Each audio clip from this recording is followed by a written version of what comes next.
The last thing we do before service are the UOVO raviolis. You want to do 2 and 2 the way? Yeah. Okay. The challenge of it has to be fresh every single day. And we do them an hour before dinner. So we gotta hustle right now. He's making rings of ricotta. We're gonna put 1 raw egg yolk in the middle. Because we have 120 tonight, we usually do 10 to 15% uovos. So we're gonna do around 15. That was a nice, like a glove. Like a glove, right? There's a beautiful shield, right? So like the ricotta is tall enough to where the egg yolk is sitting right inside. So when you boil it, it's still gonna be runny when they open it up table side. Molto bello. Put a couple holes with the cake tester, and then we're just gonna work the air out. This just comes to the table just like this. So some people are like, oh my God, 28 bucks for this. The Yelpers are the best. The Yelpers are like, oh, I got 1 raviolo for 28 bucks, yet we have how many ounces or grams of truffles are shaved on top that they don't realize how much those cost. Honestly, sometimes, I hate to say this, but I feel like we don't charge enough. People don't realize how much goes into the thing. Okay, well, we're going down. Yeah, so the way that we do sauce is just like we do in Emilia-Romagna, where we'll bring them together on the pickup. So each one has a different component, brown butter. So a lot of people will take it off right now. It's not nearly brown enough right now. So we always bring it to that next level of brown.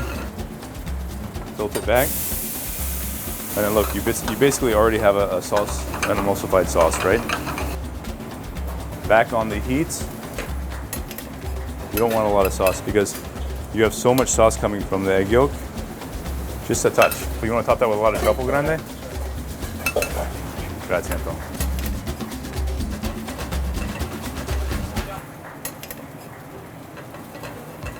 This is Rosita from Urbani. She's going to show us some truffles today. It's the beginning of Tartufo Bianco white truffle season right now, and we've actually been waiting for the whites to get at a certain level because we're going to do something on our tasting menu with like tagliatelle al mattarello. So we're going to roll the tagliatelle and then hand cut. The price this year is a little bit high, yeah, yes, because we have a small quantity.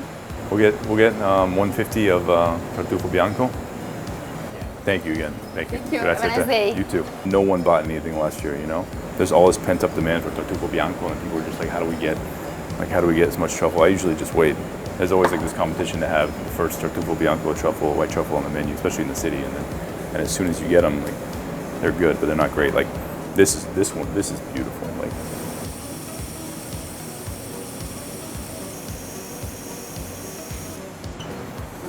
so we're just braising off the leeks for the Pelletteri or the grandma filling right now. This is actually one of the first things we do in the morning is we'll brown the leeks in when no one's in and get some really nice color. Our leeks have been browned really nicely. We're gonna put some fresh thyme inside, some garlic. We're gonna cover it with foil right now. So we're gonna go into a 350 degree oven. We're gonna cook it for 3.5 hours and then blend it at Parmigiano, and it's going to be the filling for the Pelletteri. We always have the big projects in the morning because you have space, like we can move around. It's New York, it's small, but it's all built around the pasta. We have our line up there, and then this is all prepped down here, and then this is like where all the pasta gets rolled down. Rezdôra in dialect from Emilia-Romagna is usually the head of household, and the head of household is usually a nonna that rolls pasta al mattarello. I was taught by a Rezdôra how to roll al mattarello, and so it's homage to them. And we're going to make a well. You can do inside of a bowl if you'd like. And this one doesn't have any yolks or olive oil like our other doughs do. It's just whole eggs and doppio zero flour. Usually pasta is rolled with a machine now, even in Italia. But al mattarello is the old school way, and that's how I was taught to roll. We're working on getting this dish back on the tasting menu because we got the white truffles in, and I have to do it right now to test it before everyone gets in because it just takes a lot of space. And rolling al mattarello is one of those things that you really can't have anyone else around you. It's obnoxious how much space we take up doing this. But you see a little pushback. It means we're close. Okay, so 1, 2, 3, gira. 1, 2, 3, gira. 1, 2, 3, gira. 1, 2, 3, turn. That's how I was taught because it gets really monotonous when you're doing this for so long, right? So like they're just like, just concentrate on 1, 2, 3, turn, 1, 2, 3, turn, 1, 2, 3, turn, flip over. 1, 2, 3, gira. All right, so now we're gonna roll mattarello. I gotta wash my hands. I think there's one guy on the West Coast that maybe still doing this. So the mattarello, I've had this one for about 6 years now. I'm gonna start out, have a nice circle. Rolling with the mozzarella changed my life. It's the old school way, right? Like I'd never seen that in the States. Now we're gonna start doing the motions. I think it's a dying art. I hope they continue. I hope everyone continues. We're gonna try over here. So like, we start on the outside of the dough and then in when we get to the top, and we start letting 3/4 or 1/4 of it hang off, yeah? So the nonna that taught me, Laura Morandi from Modena, is really good. One of the biggest moments in my culinary career was when we first went to the pasta room in Giusti and I rolled al mozzarella with Laura, right? Again, I'm letting gravity do the work down there. Okay, now I'm gonna start really putting some pressure on. And we're gonna get it really thin, so you have the kind of shape that we're looking for. To roll out sottile without a machine, it changed my life without question. So like, we were trying to bring something very similar to that experience. And you have to work fairly quick, just so you don't dry out the pasta dough. You haven't had any flour at all, right? I want to thank Laura Morandi for having to do this with me and have so much patience when I would just absolutely torture and bastardize the pasta dough. In the beginning was the best. It was the best gift. I'm gonna give it one more go, but we have like the overall shape that we're looking for and the overall thinness. There you go. This is so stupid to do in a restaurant. When we first opened, I was trying to do this for every pasta. It was so stupid to do. I mean, fold over once. The dream of doing nothing but mozzarella in New York City was quickly squashed. I just couldn't keep up. So we'd be 86 in pasta at like 8:30. People were pissed. People were f***ing pissed. Like they're like, how are you gonna come to a pasta restaurant from Emilia-Romagna and then you have no pasta at like 8:30? I'm like, okay, valid point. And that'll be the portion, yeah. This like with just butter, and then you can like put 2 grams, 3 grams of white truffle on top, and then but you can smell the whole dining room. It's awesome. I mean, stuff like that makes you overly excited. I get a little too passionate. We're gonna get to regular production. We're gonna do capelletti right now. We're gonna do stuff that like every single day we sell so much. We have cello spinach, which is like the really dark spinach. This is tight. Have you guys been in tighter spots than like than this? Not lower. So we had no money in the beginning when we were like putting this together. So when you talk about like the ceiling heights and like we have people come down like, how do you not hit your head all the time? I mean, I do. I mean, you just had to work with what you had. So the spinach gets so dark. It's like, I mean, little things like this make me extremely happy. I mean, through the spinach inside, and then egg yolks and whole eggs inside. Grandma walking through the forest is spinach capelletti, spinach dough filled with braised leeks. More doppio zero, okay. This pasta sells more than anything. We will never be able to take it off. We'll do it tre gira. You want to have like the bounce back, right? It's based off of antipasto Sunday afternoons with like this nonna that lived in Emilia-Romagna, and I used to go over to her house every Sunday when I had a day off. She would always braise leeks for me, just because I was obsessed the first time I had them. I was like, these are some of the most beautiful things I've ever had. The leek braise, we blended them up. We'll concentrate it even more so we'll be ready to stuff in today's capelletti, yeah? That's the idea behind the pasta, and that became one of the things. All right, we're gonna start rolling. I'm gonna get the shape that I want. That's the basis. Look at the color, isn't that awesome? This in Italia is called bicicletta, la bicicletta, the bicycle. This is our leek filling, yep. This is the filling for the capelletti, parmigiano, braised leeks, a little bit of apple vinegar, yeah, okay. So now we'll fold in half. So these would be like little triangoli. And then we literally go through production, right? So I've cut it. I'm gonna pitch in the middle right here, okay? A little bit of water at the edge. And it's gonna sit just like that. So that's the typical capelletto. Whereas like a tortelloni shape would be like this, okay? Like that's a tortelloni, and that's like Bologna, Modena. Capelletti will be like we just pitch in the middle, fold over, and then close, yeah? That's what makes the region so incredible. There's like so many different nuances, different sizes and shapes of like fresh pasta that I find incredible. I go to restaurants all the time where people they call this tortellini, and like that's just not tortellini. Like tortellini, it needs to be smaller than your pinky. Like it's very strict. This is a tortelloni, O-N-I, so it's supposed to be, it's larger, right? That is probably the one thing that really drives me crazy is when people call a shape like this tortellini, and it's nowhere near a tortellini. But like, I want people to eat this and be so happy about what they're eating that like, I mean, the tradition is up to us. That's up to us to kind of like take care. And it'll go right in a blast chiller right now and be off to the races. 3.5 minutes. I started leeks with a little bit of pasta water. Grandma walking through the forest is, we would go over there for antipasto, right? We'd walk in the forest, we'd find porcinis, for instance, do a puree of mushroom, and we just try to take 2 and 2 together because that was one of the best memories I had on my days off. Like, it's like the best way I can translate how that experience was for me. Right when they start to kind of float, then they're close. Okay, Pelletteri finished. Put it right on the heat for just a little bit longer.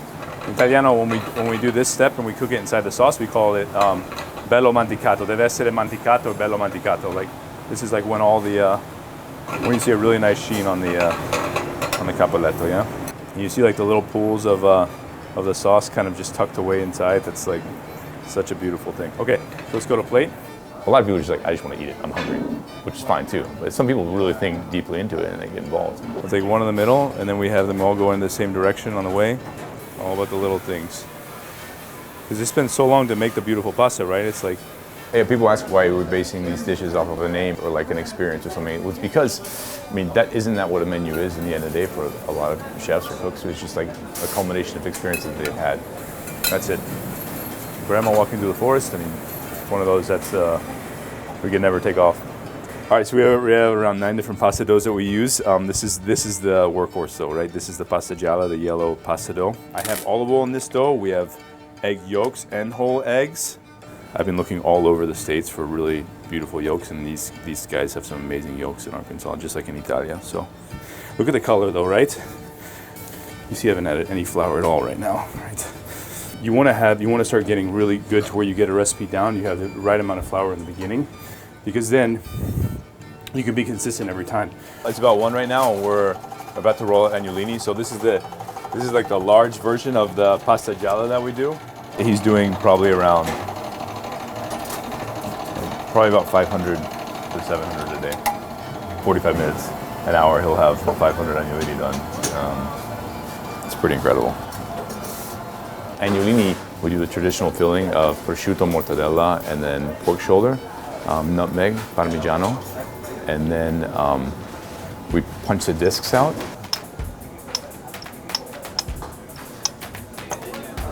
And then sent out, and then go to the table. We finish with balsamic vinegar at the table. All right, so we've finished up the morning, and now we're going to start moving into like some of the bigger prep and bigger proteins for the PM. Tony is our executive sous chef. Anthony, he's from Long Island. We're going to cut up the 60-day dry-aged ribeye right now. We wanted to have something like large format on the menu that you can eat for like 2 or 3 people. Is going to then trim all the dry aging off, and then we're going to tie it. We're going to rub it with porcini powder, and then tie it really, really tight, and then it'll sit in the fridge for 24 hours before we serve. In the beginning, I feel like we didn't sell that many casadas, and then we got like maybe a write-up or something, and I remember people started talking about it online, and then they were like, yeah, their pastas are great, but don't sleep on the casada. Yeah. And then little by little, though, we sell like a whole rack in like one night, like Chef said. I wish I could kind of do it all day sometimes. I really enjoy it. He comes to eat here, and this is like we have to save a 44-ounce guy for him, you know? I mean, it's like... Chef, that's a little too small. It's a little bigger. They don't dry age yet too much in Italia. I mean, this is primarily a very American thing. Even when I was working in Italia, we used to get a lot of our beef from the States, funny enough. So this is the last step, just powdering them. Yeah, so traditionally I feel like a really good cut like this, dry-aged ribeye, I would personally not want anything on it, no sauce, no nothing. But I think this is Chef Stefano's way of making it Italian, so I think that's why he does it.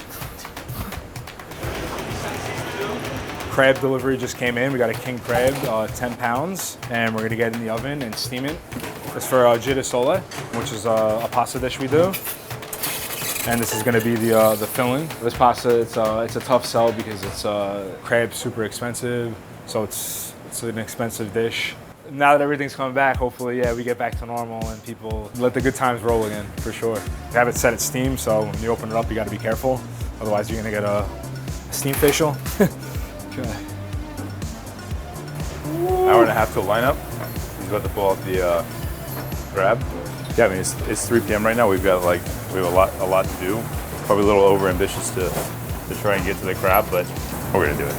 We're gonna do it, 100%. We mix it with like the head crab fat and like a little bit of lemon zest and then a little mascarpone to fold in, and it's just really delicious. So it's a dish we're trying to bring back, and it's girasole, which means like sunflowers. And it's based on like my train ride from Modena to Rimini and like seeing the sunflowers on the way. But you go to eat like seafood in Rimini, right? So like we're gonna do beautiful crab with it. Grazie, thank you. We put it before, and it didn't sell well at all. It's expensive, and it's one of those things that like I absolutely love. We have the regular pasta gialla here, and then we're gonna have squidding. We're just gonna mark real quick where we want the girasoles to go. This is gonna be the crab filling. The crab filling is beautiful. Not staged whatsoever. Not at all. Not at all. All right, so we just want to mist a little bit, okay? This is one of those, once this thing goes live, this will be like, this pasta that hasn't been seen before, so it'll be copied. And we'll see it like in some places. Whenever it gets released, like literally 2 days later, it'll be on somebody's menus. Yeah, that always happens to us, but it always happens to us. But you saw it here first. So when you punch this one, the magic behind this one is you're gonna see both colors when we pinch up, okay? So we're gonna pull off the two pastas that we've cut all the way through, okay? This is why you never use egg wash to make any of these pastas, because always just water, because you don't need anything more. This, for instance, we can use later to roll out tagliolini or tagliatelle. These are tedious, right? But like, when a pasta like this is something that you don't see. Again, you have the black of the inside of the sunflower, and then you have the yellow of the outside. Yeah, no, it's cool. It's cool to see these back for a little while. We hope that we can sell some this time, because we would sell like how many? We would sell like 7 to 10 a night. Yeah, and like that for us is not a lot at all. Yeah, it's not. Yeah. Everyone always just they want the classics. You know, to get them to try something different can be tough sometimes, but the story is just so right on. Okay, last chiller. It's 4 p.m. We really have to get to UOVO raviolo, the big UOVOs. We make those fresh every day. It's one of those things that we have to do right now because we're getting close. Okay, so we're about ready for service. All the fresh pastas, UOVO, tagliatelle, gramigna, tagliolini. So these are the grandma, the Pelletteri verde that we did earlier. Last chiller frozen. Sirichetti, agnolini. Hi guys. Okay, we have 5 costadas today. Tony Shalhoub's coming in at 5:40, 5:45 to taste a little bit of the new menu. So we have one verbal tonight. We have the girasole, which we're bringing back with Norwegian king crab tonight. Okay, we only have 3 portions of those all day, and it's going to be 35. Okay, have a great service, guys. Thank you so much. Things are just a little tense right now because we have an investor coming to taste the new dishes, and I mean, I think he's going to be happy, but you just never know, right? We want the kitchen to just be spot on. That's the idea. So Tony is an investor here, along with David, obviously, and we're both tasting some new pastas. It was my birthday this week. So. Perfect. One being the girasole that just is supposed to be like little sunflowers, right? So it's supposed to remind you of like the trip from like Modena to Rimini, which is you see sunflowers there, right? And so like you eat those like crab in Rimini, so we're stuck with like the snow crab inside. So what are you putting on there, like a chive? Yes, exactly. Erba de cipollini, which is just gonna add a little freshness. We have the sauce is made from butter and lemon zest. Okay, I'm just gonna jump. Yeah, 100%, whole thing. And then be honest, you know, I mean, because they're tests, we got to find out whether or not. I have never had anything like that. Yeah, you think you're eating pasta, and then there's a seafood hit, this crab hit. The whole crab is $500 crab, right? So we had a version of it before. It's just, we love it, but it's really hard to sell because people won't. You gotta price it up. Price it up, yeah. And then people are like, that's why we want you to taste it so we can get verification that yes, it is delicious, and yes, I would order. It's worth it. So yeah, I mean, obviously it's a special thing. Yeah. We need you to pitch every table. That would be much easier. My job. This is rolled al mattarello. So like the idea of putting this on the menu is because it's all hand rolled. This is not rolled out to the machine at all. So hand rolled, and We got to do it every day, obviously. So just butter and truffle butter. That's it. That's it. That's it. And then a little bit of pasta water, right? You want to have it so simple that you can. 1, 2, 3. Here we go. I love truffle. I live for it. But this, I gotta have one more. Yeah. I mean, Can I yours, go in? of course, yeah. I'm going in. 100%. That's a great gig being an investor, right? Oh my God. That's stupid good, yeah. There's no, that stuff, it's sexy. There's just no other word That's for it. stupid good, yeah. It's just sexy food. That's stupid good. Salsa verde, gracias. Okay, I got Expo. All right. I look forward to hearing what you think, and then we'll take it from there. You two, and then we'll see what we decide here, man. See you tomorrow. Tomorrow, Yes. lunch. I can't wait. Quando marci vetunta stracci cacio per favore. Okay, so when we talk about service here, we sell a lot of pasta. We have a small kitchen too, so we struggle sometimes, to be honest with you. But we just didn't have any money to put this together in the beginning, so we did as bare bones as we could, and then we just kind of built from there. 6:40 right now. The board's getting full. Now we really gotta get after it. 28-ounce walking in. Tostada walking in. Right now we had a huge party just roll in, so we got about 4 huge tables, and we're about to get really busy right now. Costata. It's time to rock for sure. Burrata 6, burrata 7, burrata 8. 150. So we're through the big apps for the party, and now we're gonna go straight into pastas. Guys, I have 2 tagliolini in the water right now. We need an additional 3 tagliolini. I think there's this weird thing about everyone trying to out-Italian everyone else. For me, it's like I speak the language. I worked over there for a long time. My father's from Italia. All my family's still over there. So like I don't try to out-Italian anyone else. Order fire tag, Romagna UOVO. Order fire tag, Romagna UOVO. But like you feel a big responsibility to make sure that their legacy is felt. Like Laura Morandi, who's like done her whole life. Massimo, for instance, who spent his whole life cooking. And like these people are my mentors. And like you do all you can to make them proud. Okay, let's do tag 1, Grandma 2, Romagna 1, 17, UOVO 3, tag 4, bar 3. We never opened Rezdôra for the stars or for like any of the, like I wanted to make things that are really high level at how it was taught with the best ingredients I could get my hands on. So people that are sitting down are like, this is a different experience. I don't feel like I'm eating pasta in New York. Like we wanted to do something that we thought was like even high. We're obsessed, right? I don't know how you describe that unless you're like living over there and like cooking this every single day. And like, yeah, you're doing 18 hours a day sometimes and you're tired. But then like you wake up and do the same thing the next day and like you don't lose this incredible enthusiasm for it, right? We were like, how do we translate that to like Rezdôra, to like New York, and like get that same feeling? That was what was most important. You also want to put out incredible product where people like taste it and you look at the people at the table and they like look at the person they're eating with and like, or like you see them like whisper something. Like that's incredible feeling, man. And then you're like, okay, I get it. Like it was worth it. Pain is a lot of working behind though. I mean, anyway.